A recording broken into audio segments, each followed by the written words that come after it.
It's like they keep playing the same tune, but I never get tired of it. Because the more I stand here, the more I recognize the subtle nuances of each verse. Well, maybe that's Romana's hips talking. We supposed to be somewhere? Ah, fuck. Welcome back to Star Wars Knights of the Old Republic 2, The Sith Lords. Thanksgiving weekend has passed. The tabletop group has reconvened. Jafan has hurried back to Dantooine as fast as he could. He did take care of some business during the downtime. But you know, as it turns out, Askel did take a long while to gather up his forces, but now everything is ready. Jafan will be siding with the mercenaries here, at least with Askel, looking for pay, and looking to teach Master Vrook a lesson in humility. Master Vrook, like the Jedi Council always has, stood passively in that cylinder, while Jafan acted and killed those mercenaries. And then Vrook had the audacity to blame Jafan for the ruination and failure of a plan, instead of, I don't know, signaling, doing charades, finding a way to engage in some manner of communication. No. And then just blames everything, and then also is depending entirely on Jafan to do everything and carry it all, while he stands there and silently communicates with the administrator and that one militia dude through charades. Where were those charades with Jafan? Jafan is a self-serving monster. There's that too. And if these self-serving monsters turn on Jafan, well, Jafan thinks he can take him. Particularly after what he did to strengthen Kunda. Yep. All looks good. Not a problem at all. That's really the gist of it. Are you ready? I won't wait long for you. Our assault is ready to begin. The fools and cowards of Kunda won't know what hit them.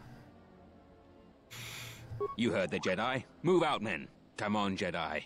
You're leading the first wave. No, I'm not. I'll be targeting Master Vrook. Jedi versus Jedi. Your men, they're the ones you paid. Enough for this task. You have them lead the first wave. And it turns out Jafan was correct, because he's definitely not leading the first wave according to the cinematic. GM's like, okay, fine. A little bit of turret action there. Settlers and mercenaries get into like a quasi-Napoleon line formation.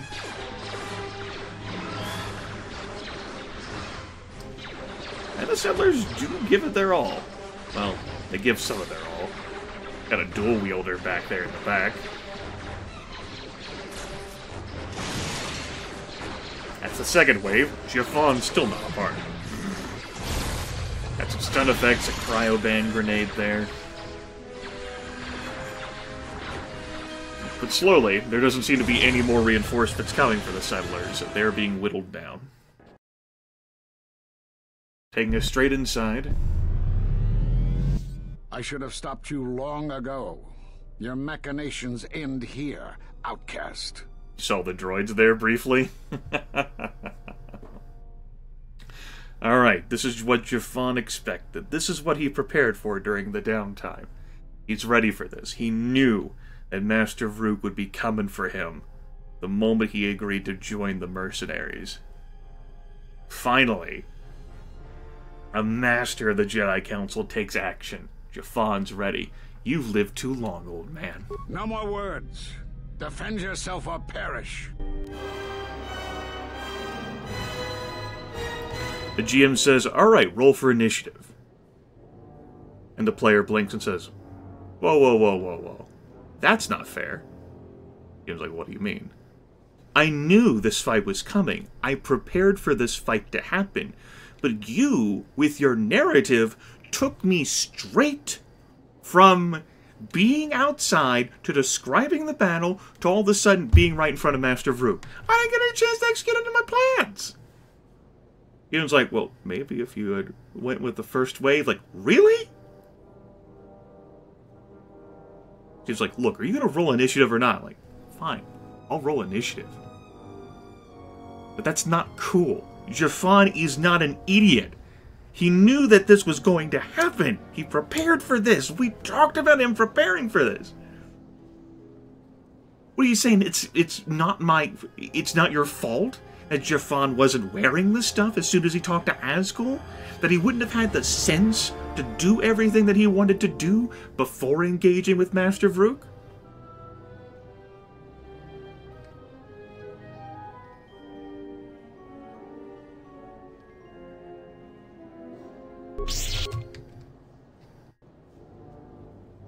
Master Vrook approaches you. What do?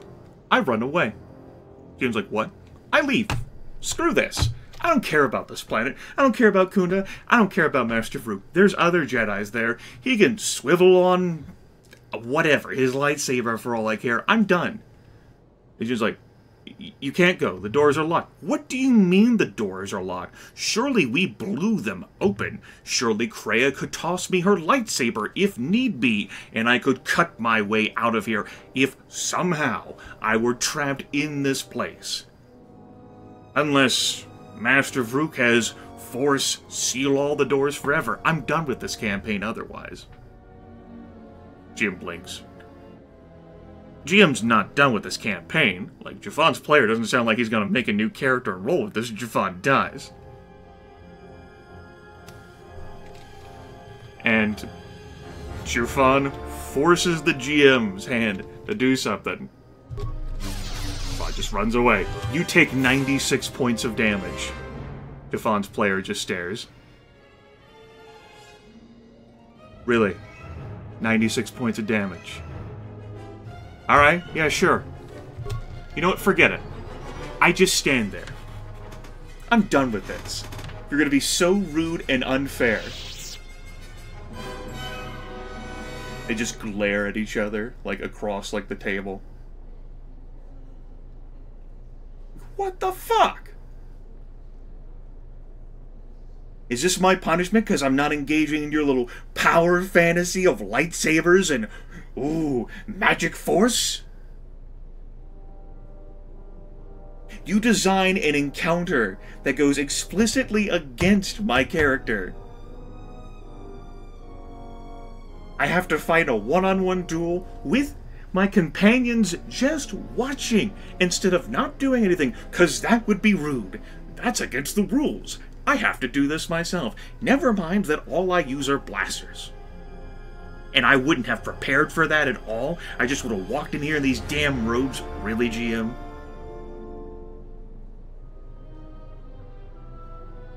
GM's like, okay. Okay, so, you've got some time. Master Vrook, he said he was done talking, but he's clearly taunting you in your decision to flee here. You've got some moments. What do? Jafan's player glares. Alright, well, the first thing I would have done upon coming in here is used improved energy resistance.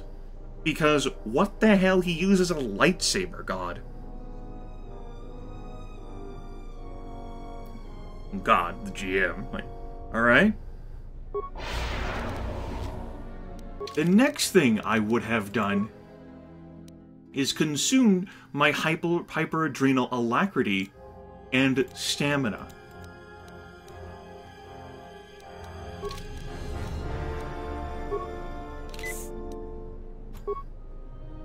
And actually ends up using the normal things instead.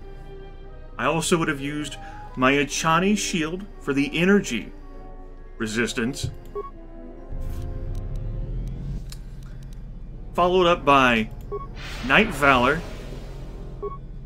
Master Speed, and Improved Battle Meditation, and I wouldn't have bothered engaging in conversation. I would have just immediately went through the door and shot at him, but since I couldn't do that, and you had to get your words in, I'll do it now. He was like, okay, would you have done anything else? I would have put on my armor. What do you mean? I would have put on the armor I bought back on Tilo Citadel Station, which I upgraded in preparation for this fight. You know, the damage immunity, a little bit of regeneration. GM's like furrowing his brows, like wants to say that by the time the armor would have been put on, the bus would have expired. But this is a very, very tenuous situation. Okay?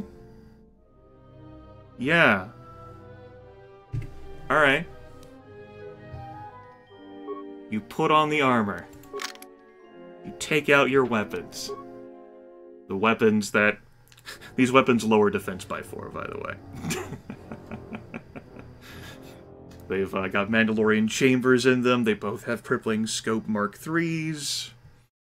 Superior Rylith crystals, I think. Like, just one stage below the pure ones. All taken care of, off camera. She was like, okay, would you have done anything else? Yes. Put on my consciousness helm. I got his loot. Then, I would have rounded the corner and shot him, which is actually what I'm gonna do now while he's in mid-taunt.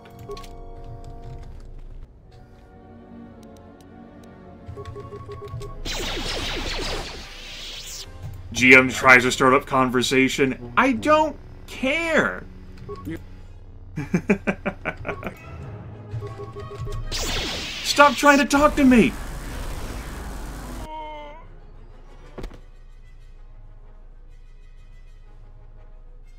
They roll a bunch of dice. Which ends up with the GM looking at this nuanced character sheet of Master Vrook with his 8 trio lightsaber form. That's incredibly powerful versus single targets. And Master Vrook with enough force points to continually heal himself through the duration of this combat. And Master Vrook with a defense of like 41. And Master Flurry deal ridiculous damage, non-critical, to Jafan. GM immediately shifts into the cool thing he had planned post-combat instead.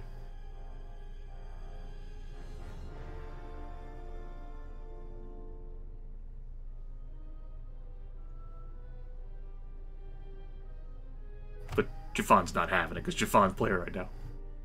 What was that? It is something the Sith, the assassins that stalk us, can do. It is of the dark side, the ability to feed on life, the Force. The closer one comes to it, it makes them stronger for a time.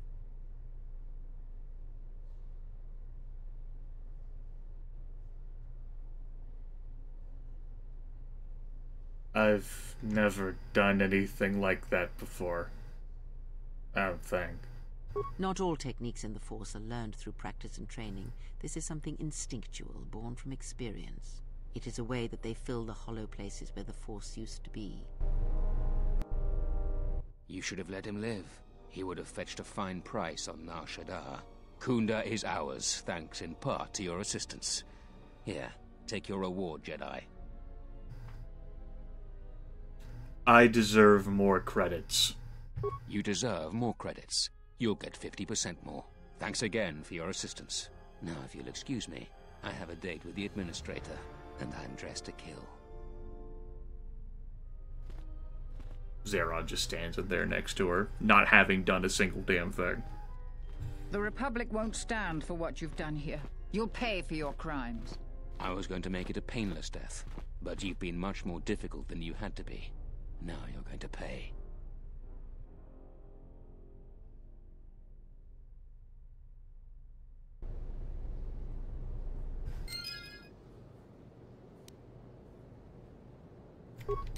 Maximum force points increase from that. There you go. That is the mercenary guy that we talked to briefly north of Kunda. He's standing next to the guy who, well, challenged the party and failed. Anyway, let's go look. We'll glance a little bit back at the dialogue that I skipped past, just so that you folks can read it if you've never played this game before. Let's see here. He is overconfident. Observe how he handles his lightsaber. He is using a Taru, an aggressive form best suited for single opponents. You can easily defeat him by encircling him with your companions, which we don't have access to, although we can run like circles around them, or by using blaster fire. Be wary of his power attack, however. It is further enhanced using this form. Are you arrogant enough to think you divide your attention while fighting me? One can learn much simply from observing their opponent. You think you can learn my technique just by watching me? It takes a Jedi Master years to perfect it. It takes years for Jedi to learn anything, restrained as they are by the Jedi Code. It's not possible. You must be stopped. Combat log there.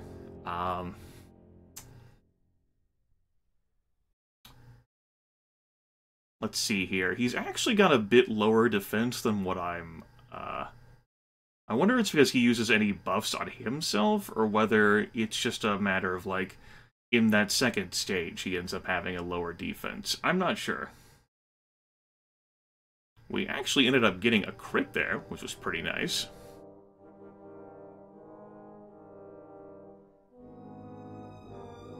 Right, so I thought that would be the most interesting way of handling this combat, really this entire situation with Jafan. He's like a blaster-like range character who would have been basically, you're thrust into the worst possible scenario for that, which is a guy who has a lightsaber and who has an aggressive style of combat that focuses on one-on-one combat, and your companions, for no explained reason, just watch you do it. And they'll watch you die. Like, well, this sounds like your problem.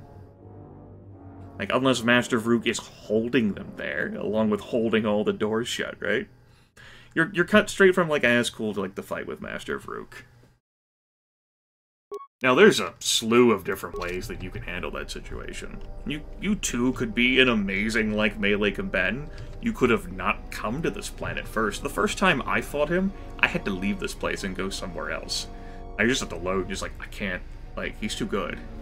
You could frantically run around, like, dipping in and out of combat. You could lay down mines that he could trip those.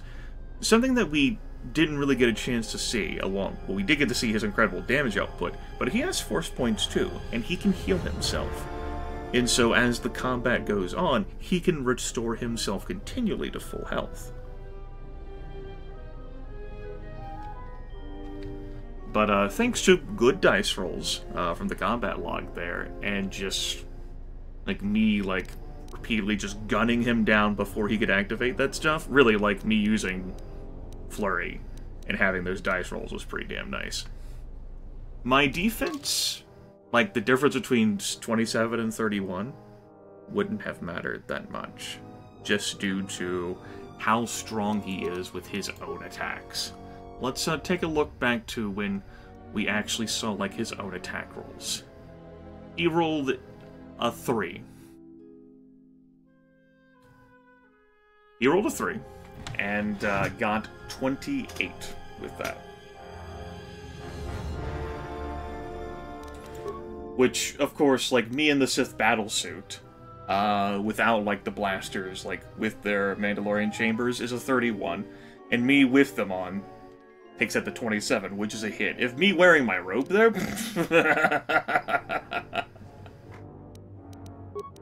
So yeah, I thought that would be the most interesting way to handle that situation. As far as, like, it's concerned with, like, the game, it is a jerk move. Like, to just, like, immediately transition you into that situation when you know it's coming, but yet, like, understandably, like, the 20-second buffs would fade away, but like the 2-minute ones, Hell, I wouldn't walk in front of him without improved energy resistance and, like, juicing up a bit there. You're out of your damn mind. But there are windows there, and that's just due to the AI pathing. Like, because you can frantically run around and get, like, the AI stuck. You use grenades on them. You can even end combat. You can't take armor on and off, like, during combat. But, whenever it's not in combat, you can certainly take it off. And you can heal up, too. You just have to keep in mind that he can heal as well. So, for our trouble, we got gobs of credits. Hopefully, folks, that doesn't break your enjoyment of it too much. Ultimately, if we go back to the start of the series, this was about me playing the game and, you know, keeping, like, the idea of, like, how someone would answer in mind, and blowing past dialogue that I didn't much care to read, or answer choices or experience options. And while it has evolved to the idea of, like, trying to tell a story with that, which I wanted to incorporate, ultimately it's me playing a damn game, and Master Vrook is very hard. And deserves to be taken very seriously. That's it for this planet, though. I've got nothing more to say to you. Walking back in here, Azkul is done with his work. Our business is concluded, Jedi.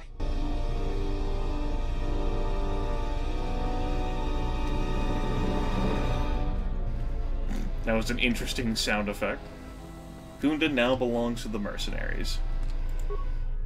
Master Vrook's got some remains here, a shield, an exchange Shadowcaster, and a Jedi Master robe.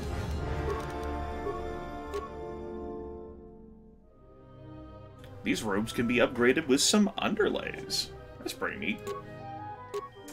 I'm actually going to have Jafan switch to wearing this Master robe. As fun as it was to pull out the Sith battlesuit.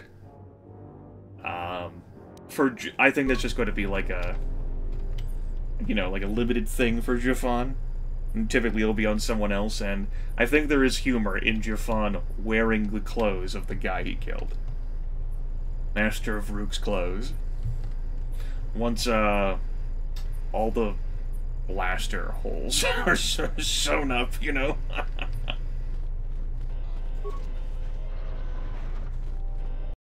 And hey, we got some maximum force points out of it. By immersion!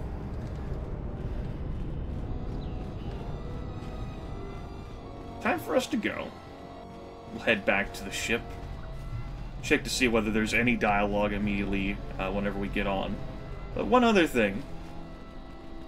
So, we convinced Akir through buying his thorium charges to fight. He's dead now. And we got our money back. Unfortunately, we can't open these containers. Perhaps the mercenaries already looted them.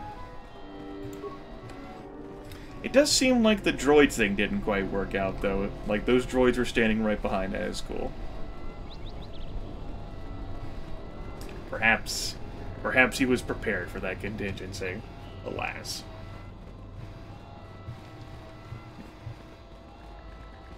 Any final thoughts?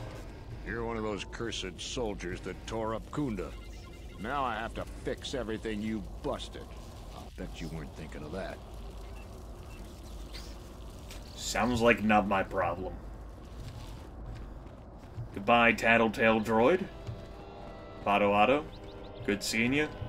It's a shame this whole business could not have been decided with a game of Bazak.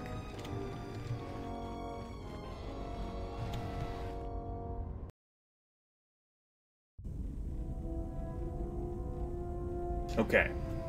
No dialogue. That'll be in the end of this episode, everyone. Next time,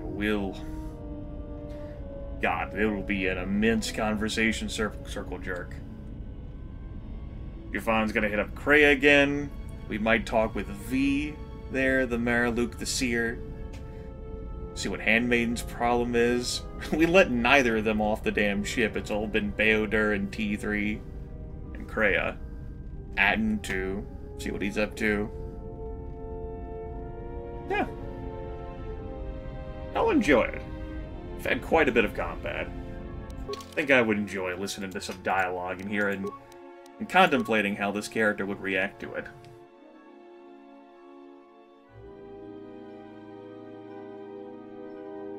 Very angry about the situation, Jafan is. But at least the GM made amends. We can all end the session happily. Well, these be pretty short sessions, huh? They roleplay weird. Take care, everyone.